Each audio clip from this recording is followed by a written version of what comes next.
quieres. ¿Eh? ¿Que ya presente? Sí, sí, por mí. Gonzalo, ¿estás ahí?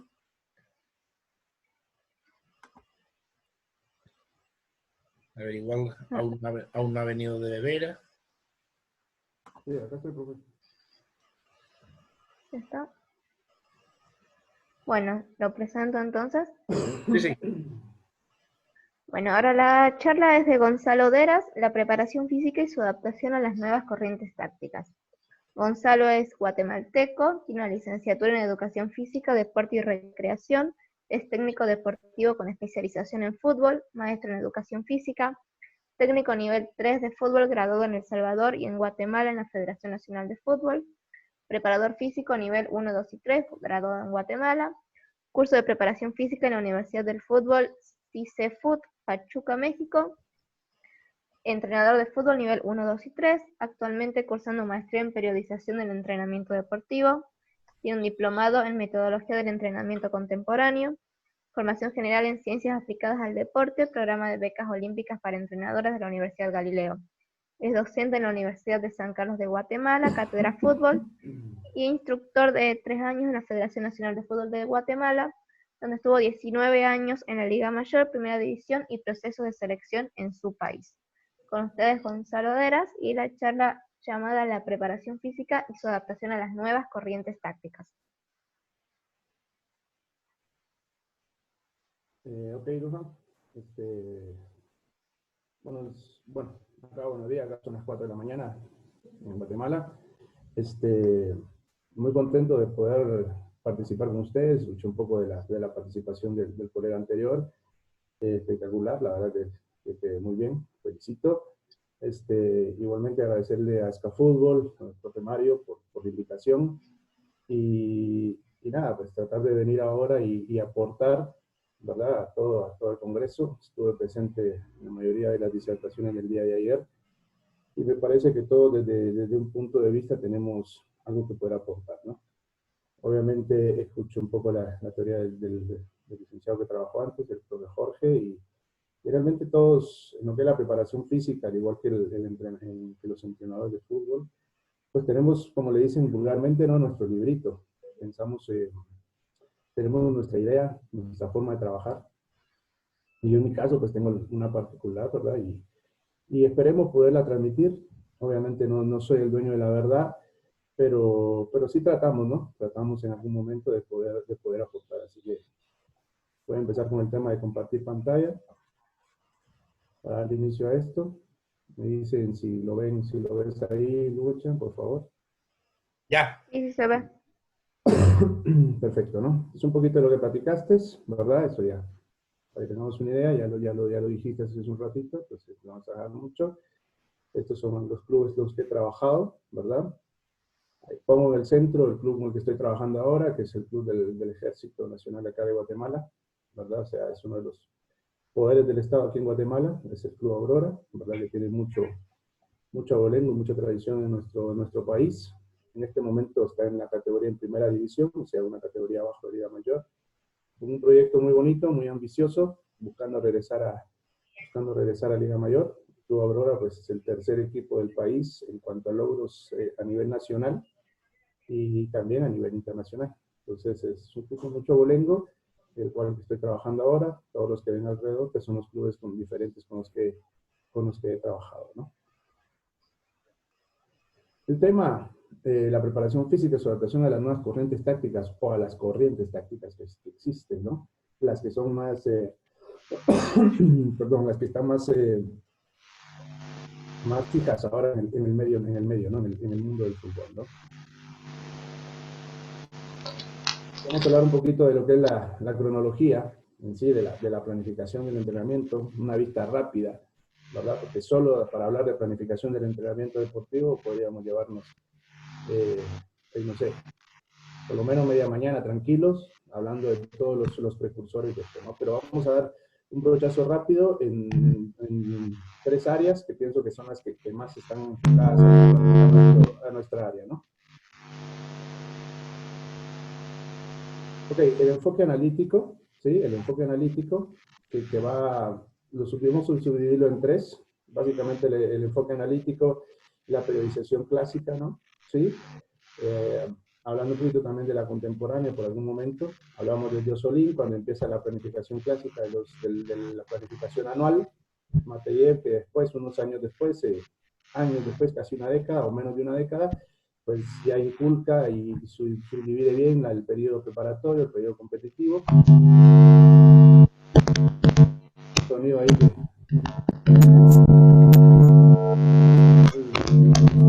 Hay un sonido ahí. Bueno, ahí está. Ahí está. Bueno, entonces decía que Mateyev enmarca bien el periodo preparatorio competitivo, ¿verdad? Ya subdivide bien las fases dentro del mismo periodo preparatorio, el mismo periodo competitivo. Entre Aroseyev y Bershushansky existen muchos autores. Pongo a Aroseyev porque me parece que el tema del péndulo, como el tema de la recuperación, pues es un tema importante, es un aporte importante en esa época, en esas décadas. Luego empieza el trabajo de bloques y el trabajo de ATR, ¿no? Con Misurrin. Entonces, todo esto es un trabajo, es una periodización analítica que considero que vino a aportar mucho o sigue aportando, ¿no? Porque hay mucha metodología de Mateyev, de Bershushansky y Misurrin que se sigue trabajando en fuerzas básicas, ¿verdad? Por el hecho de la progresividad de cargas, ¿no? Entonces, se sigue trabajando.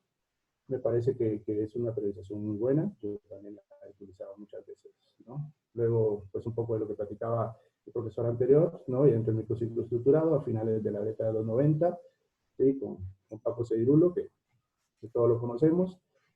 Y obviamente le vino a dar un enfoque diferente, fue una bomba, por eso le pongo una bomba ahí, porque fue una bomba a nivel mundial, en el sentido de que cuando lo logramos conocer nosotros acá en América, por ahí media década después de que él empezó a aplicarlo, o una década tal vez, él empezó en el 94, 95, tal vez el profe me corregirá en la época exacta, pero nosotros acá lo recibimos alrededor del 2002, 2003 más o menos, una cosa así, lo fuimos recibiendo, donde ya integraba, ¿no? Ya hacía parte de trabajos técnicos con pelota, entonces ya fue una situación totalmente diferente, fue una situación mucho más integral, ¿verdad? Seccionada, pero integral, que ayudó mucho, ¿no? Realmente dio como dice la palabra, una bomba en cuanto a la periodización del entrenamiento deportivo, porque nos dio la posibilidad de meter más multilateralidad en los trabajos de entrenamiento, ¿no? Luego vamos al método global. Básicamente hablo de la periodización táctica, lo mencionaba el profe al final, Frey, ¿sí? ¿Verdad? O sea, globalización del entrenamiento deportivo, ¿verdad? Donde el modelo de juego pasa a ser el 100% del meollo del fútbol, de la planificación, y de ahí pues se desmembra todo, ¿no? Entonces estas tres planificaciones son las que a mi criterio son las que han tenido y han marcado un desarrollo dentro de la planificación del entrenamiento en el fútbol, ¿no? Entonces, ¿qué principios deben de regir? A mi punto de vista, ¿qué principios deben de regir toda planificación? ¿Qué debe de estar presente, no? ¿Sí? O sea, si nosotros tenemos, claro, ya hablamos de estas otras tres metodologías, una integral, donde va de la clásica, parte contemporánea, ATRs, una integral y una global, ¿verdad? O sea, ¿qué principios deben de regir toda planificación? Es decir, yo puedo trabajar método integral, puedo trabajar método global, puedo trabajar método analítico, puedo trabajar bloques, por ejemplo, ATRs, ¿verdad? Pero todo debe de ir en función del modelo de juego que podemos tener, ¿sí? O sea, me parece que ese concepto no podemos dejarlo escapar, más allá de que trabaje por cualquiera de las planificaciones que hemos mencionado, ¿no? Debo de tenerlas presentes, ¿sí? Luego, a esto le damos estos principios, por ahí hay uno o dos más que se pueden aplicar, pero para mí pienso que estos son los más importantes, los cuales debemos de tener presentes a la hora de poder nosotros realizar nuestra periodización, nuestra planificación previo a un torneo, ¿no? O sea, crear una planificación en función de que todos estos principios puedan ser parte de. Entonces vamos a tocar unos por uno así rapidito, ¿verdad? Perdón.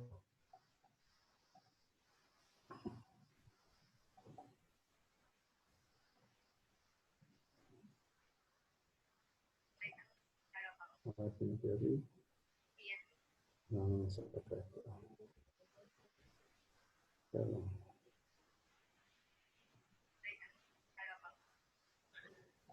A ver si me hago un de progresión. Sí. Luego regreso con el de adaptación. El de progresión, pues es un principio en el cual, pues, como su nombre lo dice, ¿no? Debemos de buscar esa progresión en cargas, tanto en intensidad como en volumen, en complejidad, en comprensión.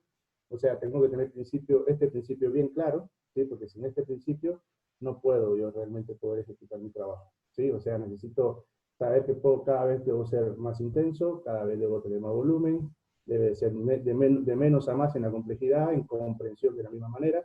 O sea, no puedo intentar hacer un trabajo de entrada, por ejemplo, en una pretemporada, ¿sí? O en un periodo de adaptación, venir y meter mucho volumen, venir y meter mucha intensidad. O sea, debe de haber una progresión en las cargas, al igual que en la complejidad del entrenamiento, ¿no? O sea, que entre más ejercicios tenga que hacer, y la misma comprensión, ¿verdad? La comprensión, que no sean instrucciones demasiado complicadas, ¿verdad? A veces, acá en Guatemala se da mucho, Centroamérica, que no tenemos la posibilidad de que los jugadores nuestros tengan un índice alto académico, ¿verdad? A mí me ha tocado dirigir a lo largo de mi carrera, en estos 19 años que llevo como profesional, jugadores que no saben ni leer, que no han sabido ni leer ni escribir, ¿no? Con eso les digo todo. Entonces, cuesta un poco, ¿no? Cuesta un poco, uno debe tener ese tacto, ¿sí? Para poder decir las cosas o dar las instrucciones para los diferentes trabajos en función de que puedan ser comprendidos, ¿no? Hablamos rápido del tema de la supercompensación, ¿verdad? Que es un tema importante. La gráfica acá con la línea ondulada roja, ¿verdad? Que es el concepto clásico que tenemos, o sea, la carga, la recuperación y el encontrar el equilibrio para volver a dar la próxima carga y no tener un rendimiento negativo, como es la primera gráfica del lado izquierdo, ¿verdad? Que no damos el tiempo suficiente de recuperación, entonces nuestra forma deportiva tiende a bajar a mediano plazo, ¿no? ¿Sí? O sea, empezamos a tener sobrecargas que más adelante nos pueden provocar un sobreentrenamiento.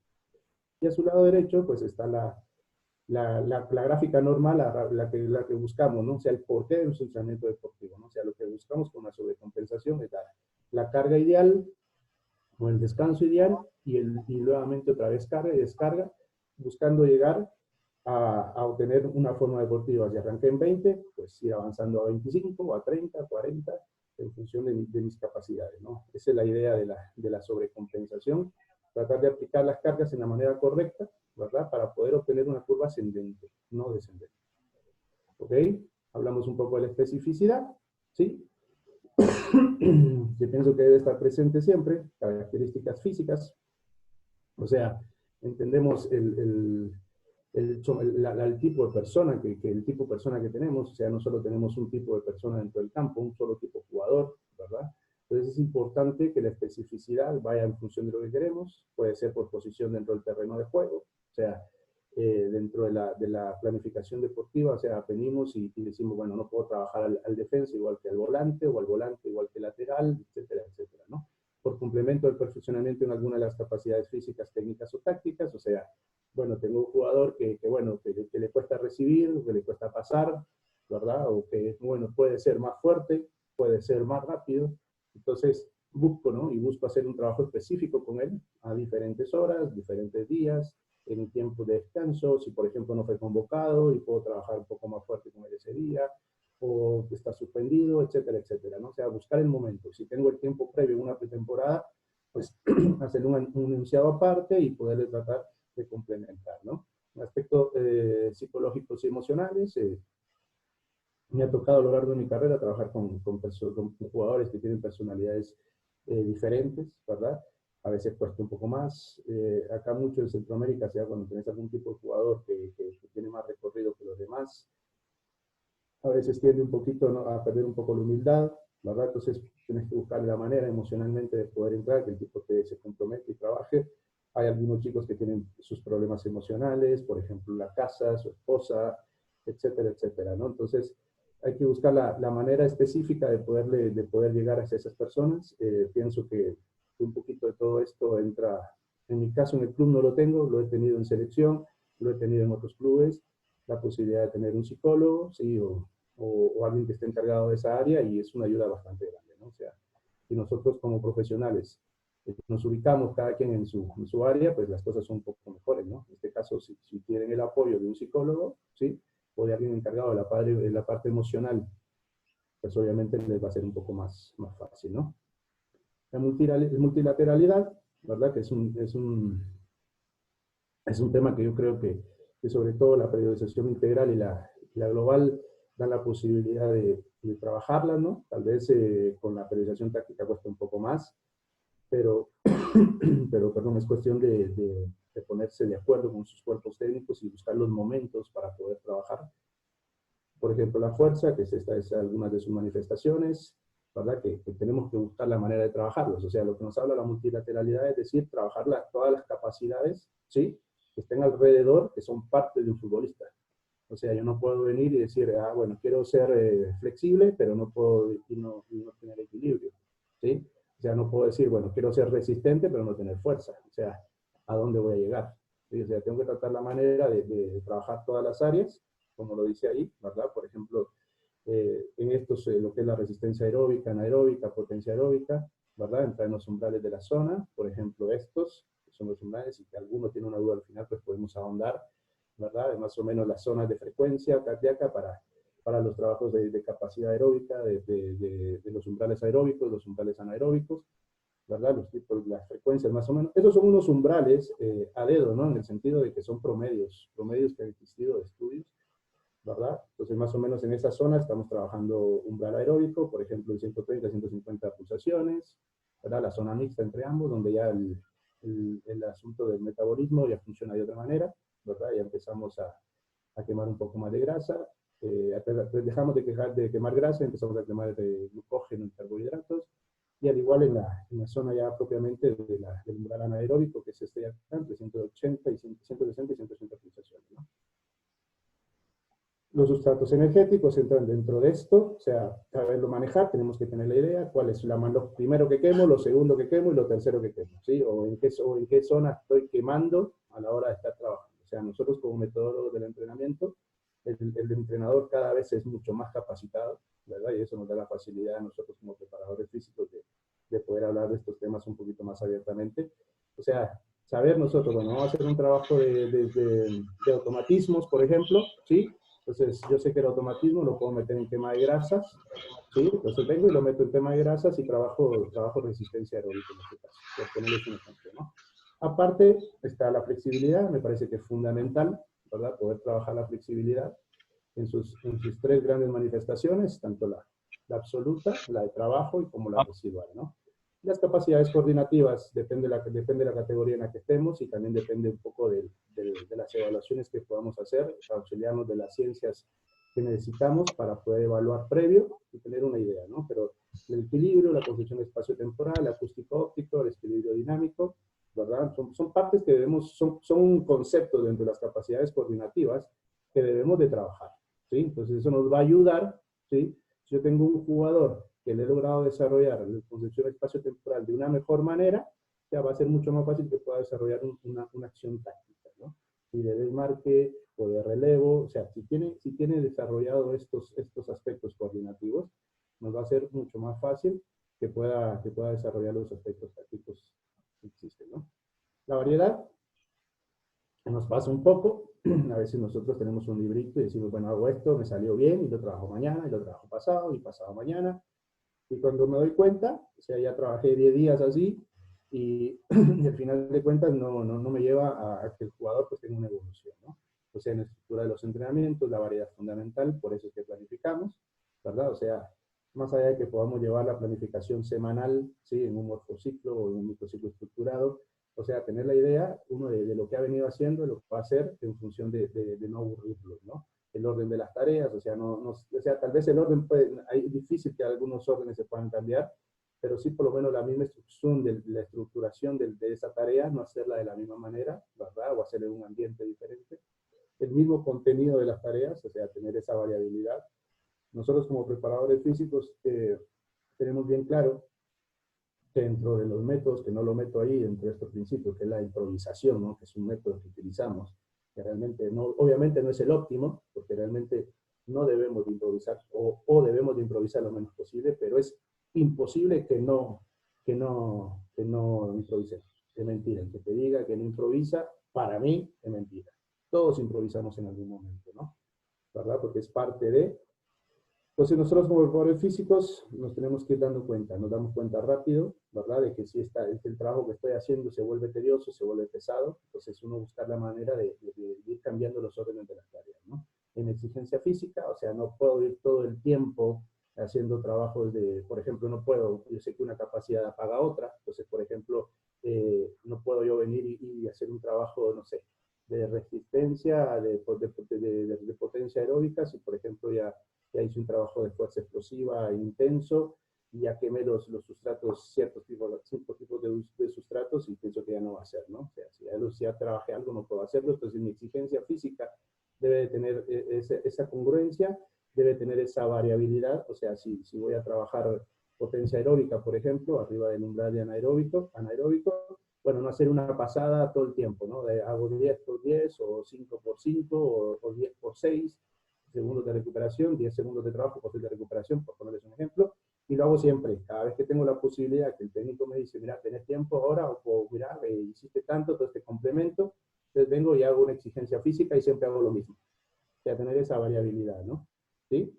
La exigencia emocional, o sea, importante en función de cómo voy a exigirle a mi jugador, ¿sí? En qué momento, a quién se le puede hablar un poco más pesado que a otros.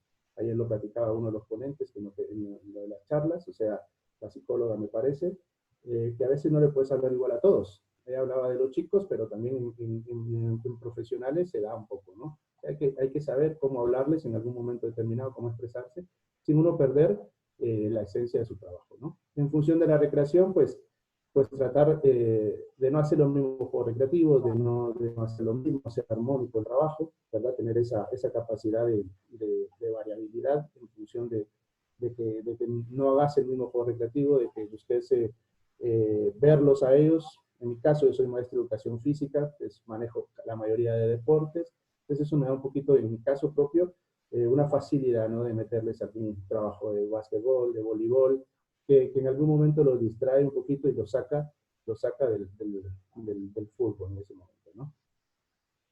El principio de la continuidad, que es la ciclicidad de cargas, o sea, es importante, sabemos que si una carga se puede hacer continuamente, pues nos va a llevar a poderla superar, ¿no? Hay capacidades condicionales que se llevan de 3 a 6 semanas para poderse enraizar o poder empezar a dar frutos, ¿sí? O poderse ver la evolución correcta. O sea, si yo, por ejemplo, trabajo periodización táctica, pero dentro de los automatismos que quiero hacer, o etcétera, etcétera, o los espacios reducidos, los días de tensión que le llaman, ¿no? ¿Sí? Los días de carga, esos días no meto una ciclicidad constante de carga, en algún momento, ¿sí? No voy a lograr alcanzar, desarrollar la fuerza que yo quisiera, la fuerza absoluta que yo quisiera, ¿sí? La fuerza explosiva que yo quisiera. Entonces, es importante, ¿verdad? Ver la manera de darle esa continuidad en las cargas, ¿sí? Los automatismos de gestos técnicos, o sea, cuando uno hace un ejercicio muchas veces, es una cuestión de sentido común, obviamente, entre más veces lo haga, lo voy a hacer mejor, ¿sí? A mí me ha tocado todavía jugadores, en mi caso, ¿no? Obviamente, tal vez en Europa es diferente, en algunos países de Sudamérica, por ejemplo, el gesto correcto de poder correr, el gesto correcto de poder saltar, el gesto correcto de frenar y girar, etcétera, etcétera, ¿verdad? En sí, la fase de vuelo, caída, etcétera, de la carrera. Esos automatismos muchas veces no los tiene el jugador, o sea, no tiene, perdón, el gesto ideal, entonces el automatismo nos llega a poder hacer que esos gestos técnicos, al repetirlos muchas veces, pues logren hacerlo, ¿no? Yo he tenido, hay jugadores, por ejemplo, que tienen pie plano, o que usan plantillas. Entonces, buscar la manera. Hay gestos que uno viene y a la hora de evaluar, ¿verdad? Por ejemplo, en las evaluaciones que uno hace, se da cuenta que el jugador tiene pie plano, un grado 1, por ejemplo, el arco está levemente, no lo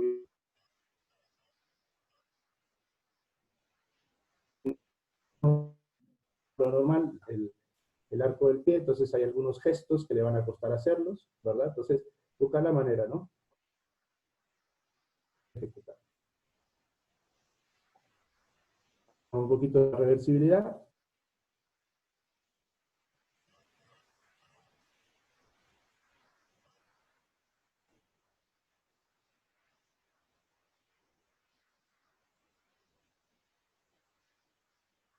Gonzalo, se fue el sonido.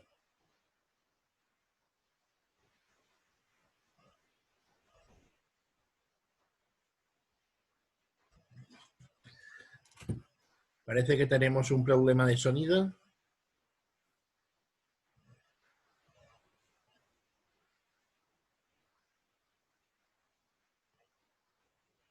Gonzalo, hola. Luyan, ¿me escuchas?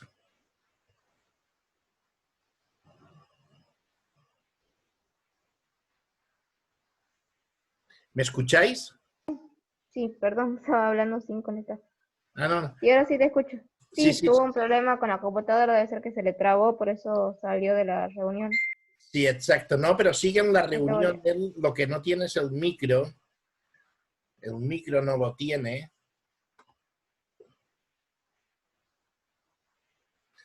A ver.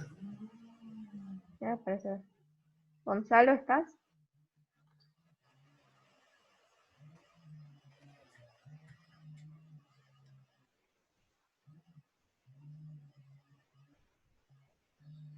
A ver, Gonzalo.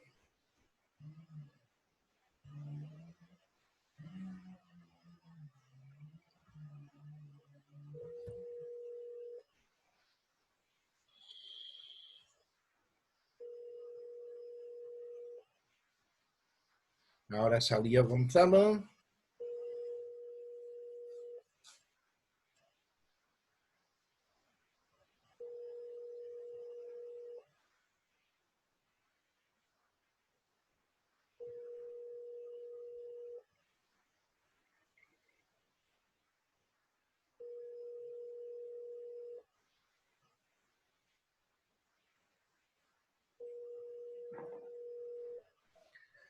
Algo le pasó a Gonzalo.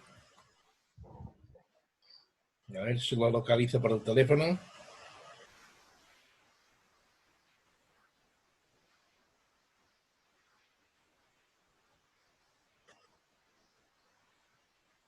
Bueno, a ver. Vamos a hacer una pausa ahora hasta las 3 y a las 3 seguimos. No, espérate, me está diciendo Gonzalo que ya está, porque se ve que hay tormentas eléctricas en Guatemala y se corta, pero ya me está diciendo que se está conectando de nuevo.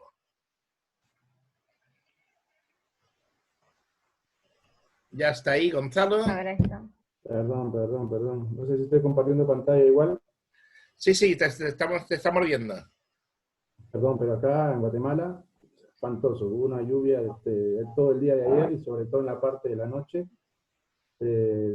11 de la noche a 3 de la mañana o 2 de la mañana fue espantoso el agua, la cantidad de agua que cayó. Entonces todo eso vino a dañar un poquito todo. Vale, si Perdón, quieres compartir pantalla. ¿no estoy compartiendo ya? No, No, no estás estamos compartiendo. viendo a ti. Ok, perfecto.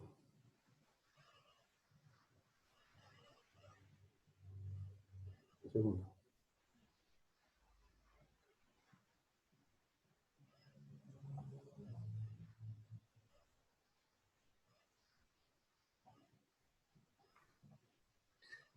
Ahí estamos, ¿no? Ya. Sí, ahí está. Perfecto. Perdón. Vale, estos son cosas del directo. Sí, seguro. Bueno, entonces termino de esto para que tengamos un poquito más claro el tema.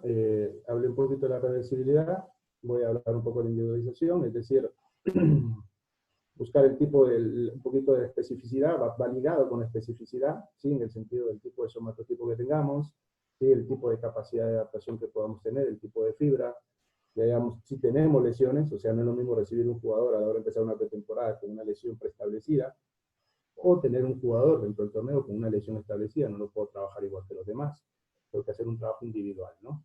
¿Sí? O sea, las mejoras funcionales que se pueden dar en algún jugador en específico, ¿sí? O sea, si yo necesito que sea más veloz, más resistente, ¿sí? Obviamente el peso, la dieta tiene mucho que ver y va en función individual, o sea, no puede tener Lujan, por ejemplo, la misma dieta que puede tener Jorge Mario, o sea, obviamente el peso le da el mismo sexo, determina, ¿sí? El proceso de dieta que pueda darle y tratar de buscarle según su somatotipo, según sus características, un peso ideal, si no lo tiene, si está pasado de peso, si el porcentaje de grasa, está muy alto, si el peso visceral no es el correcto, obviamente si alguien no lo puede corregir en gran manera, porque era al menos el peso óseo, el peso visceral, pero sí se puede con la dieta en el peso visceral tener algún tipo de incidencia, ¿no? Entonces es importante que la individualización en el entrenamiento se pueda dar, ¿no? Es un principio que es básico y que nosotros podemos tratar de poderlo incrustar en cualquiera de las periodizaciones que estemos trabajando, ¿no? El principio de adaptación, que se nos saltó hace un ratito, lo platicamos de volada, o sea, una situación progresiva, ¿sí? O sea, la posibilidad de podernos adaptar a un entrenamiento, las cargas, todo debe ser de una manera continua, ¿sí? O sea, entender que si vengo de un periodo de entrenamiento y tengo un periodo tengo una reversibilidad grande, o sea, mi adaptación va a ser un poco más lenta. Si por ejemplo, en este caso, en la pandemia en la que estamos viviendo, en este principio, y regresaré un poquito a reversibilidad para que nos entendamos, he perdido, ¿no? Si a la tercera semana ya dejo mis sustratos energéticos, ya no queman glucógeno, y a la cuarta ya no queman grasa, y ya la grasa se va a tejido adiposo, o sea, ya mi grado de reversibilidad es mayor, o sea, si a 5 o 6 semanas ya he perdido VO2 máximo, entonces, si ya lo he perdido, me va a costar, en mi periodo de adaptación va a ser diferente, ¿sí? A los demás. Entonces, debo de usar el principio de adaptación en función de una manera específica, ¿sí? Ok, hablamos un poquito del VO2 máximo, así por encimita, para que lo entendamos. O sea, por ejemplo, si a la hora de hacer algún tipo de evaluación, nosotros tenemos un parámetro que nuestro atleta anda más o menos igual o menos de 80, que es el prefijo que tiene antes del número. O sea, si estoy ahí, significa que he trabajado más resistencia y menos fuerza. Si mi parámetro de medición de VO2 máximo anda igual de 70 o menos de 70, significa que ha sido un poquito más equilibrado el trabajo de resistencia y de fuerza, ¿sí? Entre el 55 y el 65%, ¿sí? Que hablamos de igual o menos del 65%, ese es mi parámetro de VO2 máximo. Eso me puede dar una idea, ¿sí? De que he trabajado resistencia, fuerza rápida, fuerza explosiva, que la he logrado trabajar, ¿sí? Entonces eso me va a dar la idea de que este jugador puede estar un poquito más trabajado en función de lo que necesito. O realmente lo que yo necesito después a la hora de estar trabajando es llegar a este parámetro de VO2 máximo. O sea, no necesito tenerlo en 80, sería ideal, seguro, ¿verdad? Obviamente. Pero también entiendo que al llegar a ese tipo de parámetro, pues entendería yo que mi atleta está muchas veces en un sustrato energético diferente, quemando más grasa, y nosotros pues obviamente en el fútbol pues sí quemamos grasa, porque obviamente entra, es uno de los motores para proveer energía, pero basamos mucho también en glucógeno y carbohidratos. Entonces necesitamos que nuestro jugador ande más o menos en este parámetro, es lo ideal, ¿no? Obviamente al llegar y al estar. O sea, si algunos preparadores físicos prefieren hacer pruebas, ¿sí? O sea, usar la ciencia en cuanto a evaluación en función del principio cuando empieza una temporada, pues tener estos parámetros para decir más o menos, bueno, este jugador puede venir así de esta manera, ¿sí? O si no, pues uno durante el torneo ir haciendo evaluaciones. En mi caso me gusta mucho poder hacer evaluaciones de control cuando tengo jugadores suspendidos, cuando tengo jugadores que por X o Y motivo no han sido convocados, entonces que no entran dentro de la convocatoria. Entonces aprovecho, ¿no? Aprovecho algunos momentos, les hablo de, no sé, por ejemplo, un 30% avanzado el torneo, ¿sí? Más o menos por ahí empiezo, hago una evaluación, o si tengo a dos, hago dos, evalúo algunos parámetros para saber si voy dentro de lo que me había predispuesto, ¿no? ¿Cómo se adaptan los modelos integrales? ¿Cómo se adaptan los modelos integrales y globales? ¿Cómo se adapta la preparación física, ¿no? O sea, ¿cómo hacemos que se adapte? O sea, por ejemplo, en la periodización táctica se da mucho, ¿no? O sea, ¿cómo hacemos para la preparación física? ¿Cómo le hacemos nosotros los metodólogos, los preparadores físicos, para adaptarnos a este proceso, ¿no? O sea, no es que cuando se trabaja el método global el preparador físico no existe. Es un error que, por ejemplo, acá en Guatemala se da mucho, en Centroamérica, ¿sí? En parte de Sudamérica, en algunos lados, no en todos, tampoco mucho más abiertos que nosotros, pero se da mucho. O sea, se piensa que el preparador físico en la periodización táctica solo hace el calentamiento y la vuelta a la calma y chao, se acabó. No existe para nada más. Y no es así, ¿no? O sea, sabemos de que como hablamos de la multilateralidad, y alguien tiene que desarrollar esas capacidades. Y esas capacidades nos toca a nosotros hacerlo, ¿no? Entonces, por ejemplo, la preparación física ha evolucionado constantemente la última década y día a día. Es una ciencia, la ciencia que siempre está en constante evolución. Perdón, nosotros estamos conscientes de la ciencia está en constante evolución y nosotros tenemos que estar de acuerdo con todo esto. Entonces, por ejemplo, los ejercicios de core, ¿sí? Los trabajos de aductores, abductores, el trabajo lumbar, abdominal, que todo te conlleva el core, ya que sabemos que nos previene lesiones, ¿verdad? Que nos previene lesiones, que nos predispone a poder hacer ejercicios con una mejor resistencia, con una mejor fuerza, una mejor concatenación. Entonces, es necesario que lo trabajemos. La fuerza absoluta, muchas veces segmentada en función de poder atrofiar algún músculo, si por X o Y motivo no hay un equilibrio, ¿sí? Entre una pierna y otra, por ejemplo, en diámetros. Entonces, buscamos esa fuerza absoluta segmentada para poder equilibrar, ¿no? Y si no, simple y sencillamente en función de una conexión neuromuscular, o sea, no es lo mismo trabajar un músculo que tenga esa conexión intramuscular, es decir, entre músculos, ¿verdad? Por ejemplo, en el cuádriceps, los músculos que componen el cuádriceps, que todos se activen en algún momento a la orden del cerebro, por ejemplo, ¿verdad? O la conexión que pueda tener cuando es agonista y cuando es antagonista. Entonces, esa conexión neuromuscular, la fuerza absoluta no la da y nos ayuda a la hora de arrancar en un pique, de caer después del salto, caer y arrancar, o frenar y cambiar de dirección. Entonces, si yo trabajo con la fuerza absoluta, me va a ser mucho más fácil dentro de la cancha, ¿no? Poder hacer algunos movimientos para ganar unidades de tiempo, que es lo que buscamos, ¿no? En esa conexión neuromuscular. La flexibilidad, por ejemplo, la residual ha tomado mucho auge, ¿sí? Para buscar la manera de recuperar al atleta. O sea, usualmente la flexibilidad residual no la usamos al inicio de un entrenamiento, sino lo usamos en los días de baja carga o lo usamos al final de algunos entrenamientos, ¿sí? Buscando ganar un poquito más de amplitud articular, ¿verdad? Siempre nos va a crear un tema un poco más de relajación, ¿sí? El trabajo de resistencia, de flexibilidad residual, pero es necesario porque ganamos en amplitud articular y ganamos sobre todo en las terminales musculares a nivel de propiocepción, ¿no? ¿Sí? Obviamente hablamos de propiocepción abajo, el cuarto, que es la propiocepción que entra más que todo a nivel articular, cadera, de rodilla, tobillo, o sea, esa interconexión de órganos tendinosos de orden, por ejemplo, ¿sí? Los usos musculares, esos extremos, ¿verdad? Que hacen que la propiocepción, al trabajar el músculo, tendón, ligamento, existe una conexión ideal, ¿verdad? Para darle una estabilidad, ¿no? O sea, sabemos, por ejemplo, la rodilla, los ligamentos colaterales, el cruzado anterior, posterior, por ponerles un ejemplo, toda esa interconexión entre músculo, tendón, ligamento, al trabajar propiocepción, trabajo de inestabilidad, pues nos da la posibilidad de fortalecer esta zona, ¿sí? Esta cápsula articular, y eso nos conlleva a tener menos lesiones, ¿no? Entonces es necesario trabajarla, o sea, muchos preparadores físicos tienden a realizarlo, no sé, en las entradas en calor, por ejemplo, buenos días de baja carga, de que no hay tensión, ¿verdad? Pero es importante que busquemos la manera de meter este tipo de trabajo. Entonces, la preparación física se adapta, estos son 4 áreas, hay más, pero les pongo estas 4 para que tengamos una referencia, que son cómo la preparación física se adapta, ¿sí? A los modelos tácticos, ¿no? La preparación física y el modelo de juego, ¿sí? O sea, ¿cómo la preparación física asiste al modelo de juego del entrenador? ¿Sí? Y lo hace mucho en función de la dosificación, ¿no? La dosificación de cargas, pues tiene su sal y pimienta para poder hacerlo, ¿no? Es como el chef, por decirlo así, a la hora de estar condimentando su plato, ¿no? O sea, esa dosificación es importante hasta dónde puedes llegar. Más allá de que tengas tu fórmula, en sí te llevas de base de un proceso científico y metodológico de estudio.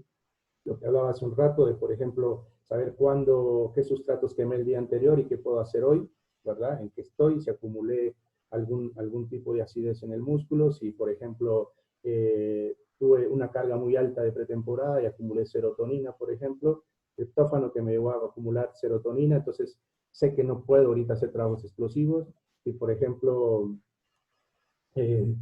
la adenosina ha entrado a funcionar, tal vez la cafeína no me ayudó y la adenosina está más fuerte a nivel muscular, entonces no tengo esa contractibilidad, entonces no puedo hacer trabajos de fuerza. O sea, esa dosificación de cargas, ¿sí? Es importante que nosotros, ¿sí? que somos los encargados de esa zona, podamos realmente aplicarla, ¿no? O sea, tratar de darle al entrenador la herramienta y decirle, bueno, hoy se puede hacer esto, hoy no se puede hacer esto, o por ejemplo, el miércoles de la semana no vas a poder hacer eso porque el martes hiciste tal cosa. Entonces, esa dosificación es importante, ¿no?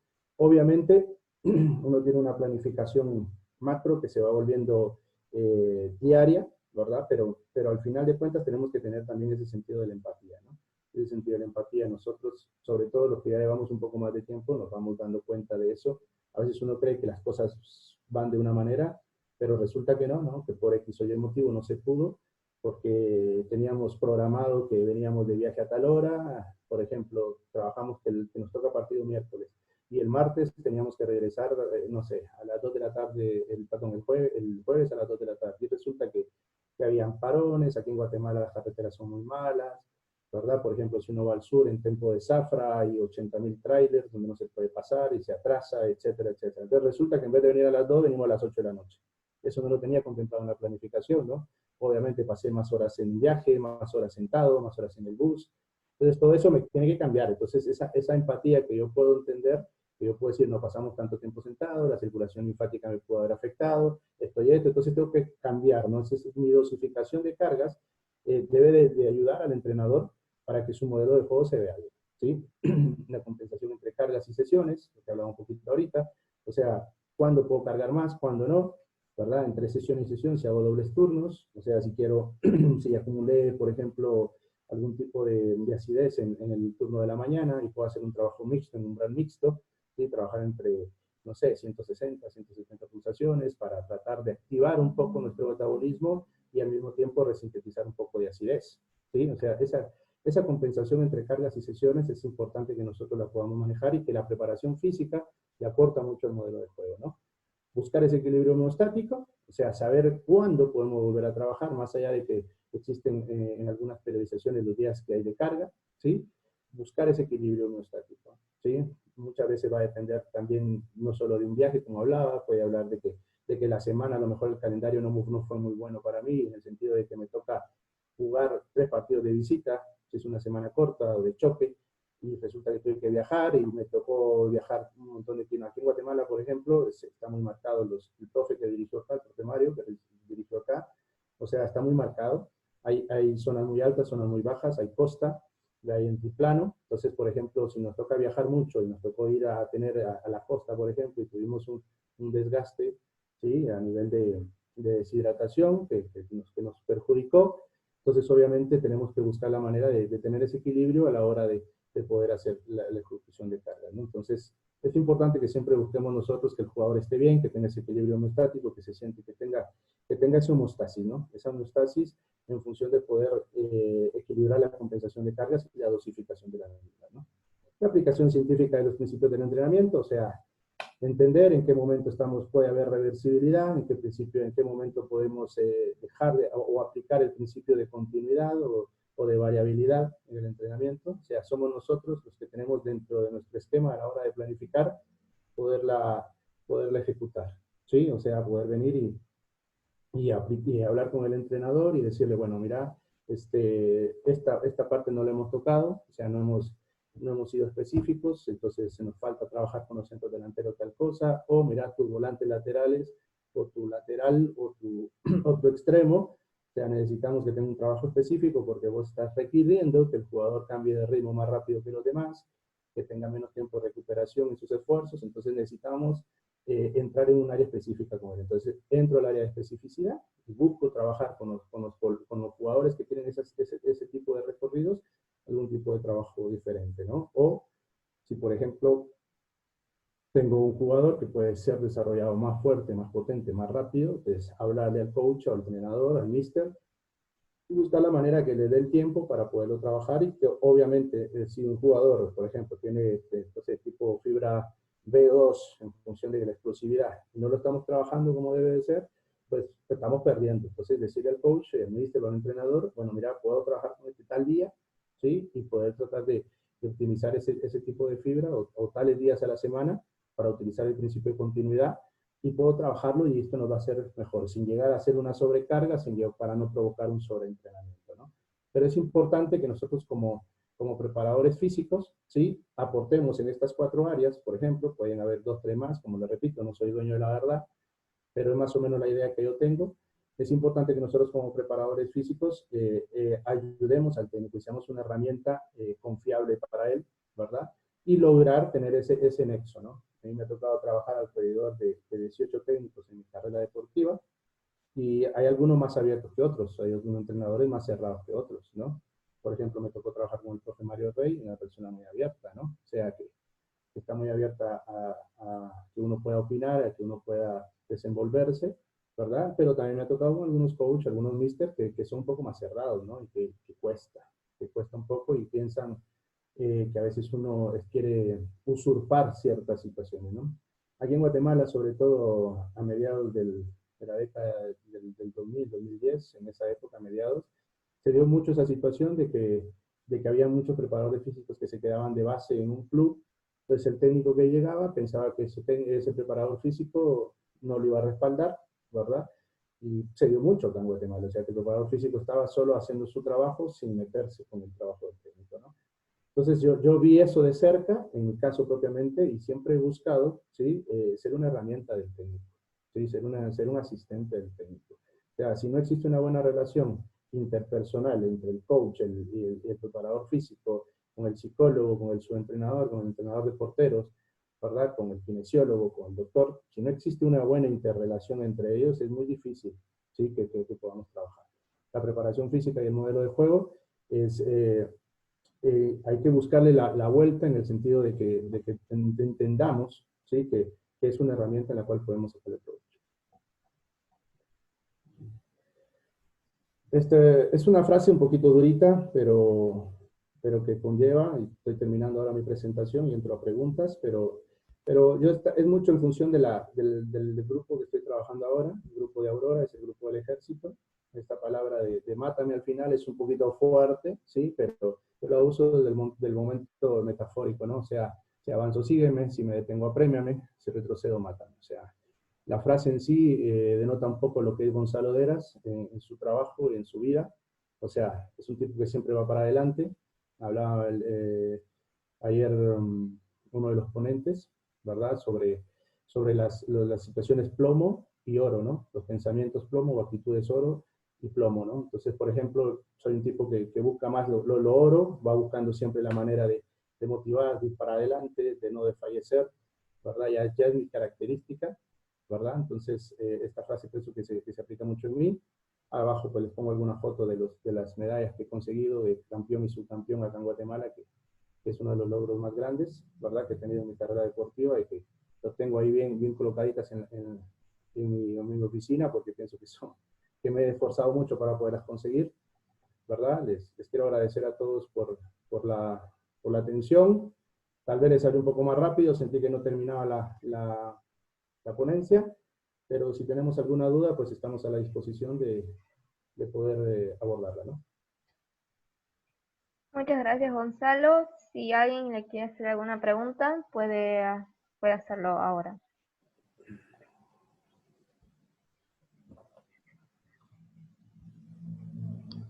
¿No?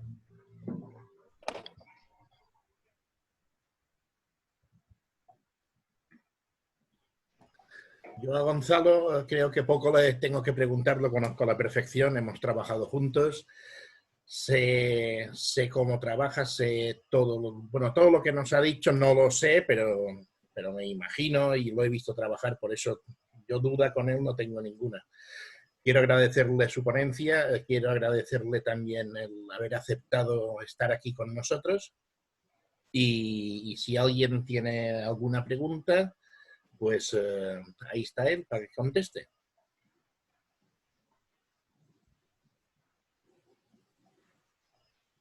Bueno, pues si no hay ninguna pregunta, muchísimas gracias, Gonzalo.